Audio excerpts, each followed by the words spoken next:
बिस्मिल्लाहिर्रहमानिर्रहीम। ब्रेन की हम लोग स्पॉटिंग स्टार्ट करने लगे थे, तो जो हमारी लास्ट वीडियो थी उसमें मैं दो चीज़ें आप लोगों को स्पॉट करवाना भूल गई। जो हमारा एक पैक्ट ऑस्पी का क्वेश्चन बनता है, जिसमें सबसे पहले हमारे पास आ जाती है ये कॉर्डेट न्यूक्लियस के साथ एक वेन रन कर रही होती है। थोड़ा सा जूम कर दें आप। हाँ, इस वेन को हम कहते हैं थैलेमोस्ट्राइएट वेन। ठीक है, दिस इज द थैलेमोस्ट्राइएट वेन। उसके बाद यहाँ पे कॉर्डेट न्यूक्लियस के यहाँ पे जो स्ट्रक्चर प्रेजेंट होता है इसको हम कहते हैं इंसुला। ठीक है, कॉर्डेट न्यूक्लियस के इधर पढ़ा था, इसको हम कहते हैं इंसुला। ठीक है, अब हम लोग करने लगे ब्रेन स्टेम की स्पॉटिंग। तो बेसिकली ये मैंने दो ब्रेन स्टेम रखे हुए हैं।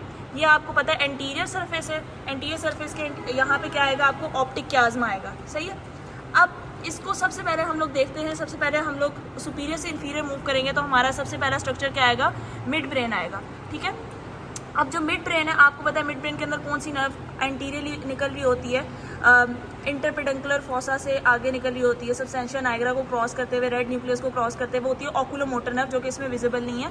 ठीक है, और जो दूसरी नर्व होती है वो होती है हमारे पास ट्रोक्लियर नर्व। अब ट्रोक्लियर नर्व के ऊपर कभी कभार पिन लग जाती है, इसका कोर्स होता है पोस्टीरियरली। अब ये अगर आप देखें तो ये आपको पोस्टीरियरली रन करती हुई आपको ट्रोक्लियर नर्व नज़र आएगी। ठीक है, ये ट्रोक्लियर नर्व है। सही है, उसके बाद अगर हम लोग मूव करें पॉन्स के ऊपर, तो आपको इसको अगर हम लोग देखें तो आपको यहाँ पे नज़र आएगा ये पॉन्स का सेरिबेलम के साथ पॉन्स के जो कनेक्शन होते हैं उसको हम कहते हैं मिडल पेडंकल। ठीक है, मिडल सेरिबेलर पेडंकल।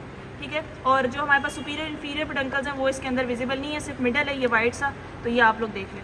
अच्छा, पॉन्स के अंदर हमने मजीद ये बात करनी है कि पॉन्स के अंदर से ट्राइजेमिनल नर्व गुजरी होती है, तो ये हमारे पास ट्राइजेमिनल नर्व का गैंग्लियन है। ठीक है, this is the ganglion for the trigeminal nerve. इसके अलावा पॉन्स के अंदर और कोई बात नहीं है। पॉन्स जो है इन्फीरियरली कॉन्टिन्यूस होता है मेडुला के साथ, और ये जो सर्कस बनता है उसको हम कहते हैं पोंटोमेडुलरी जंक्शन या पोंटोमेडुलरी सर्कस।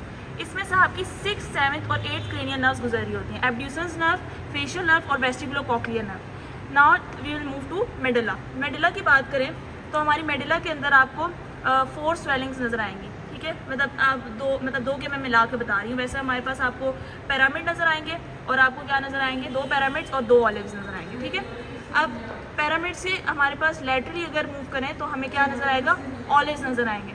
सही है, अब पिरामिड और ऑलिव के जंक्शन पे आपको जो नर्व मिलेगी वो होगी हाइपोग्लॉसल नर्व। ठीक है, और ऑलिव से आपको पता है ऑलिव जो होता है हमारे पास, उसके लैटरली मूव करें तो इंफीरियर सेरिबेलर पेडंकल पड़ा होगा, और इंफीरियर सेरिबेलर पेडंकल जो होता है उसके और ऑलिव के जंक्शन पे आपको जो क्रेनियल नर्व्स नज़र आ रही होंगी वो होंगी 9th, 10th और 11th जो क्रेनियल नर्व होगी उसका सिर्फ क्रेनियल पार्ट इधर से निकल रहा होगा। ठीक है, तो ये मैं दोबारा से स्ट्रक्चर्स बता देती हूँ।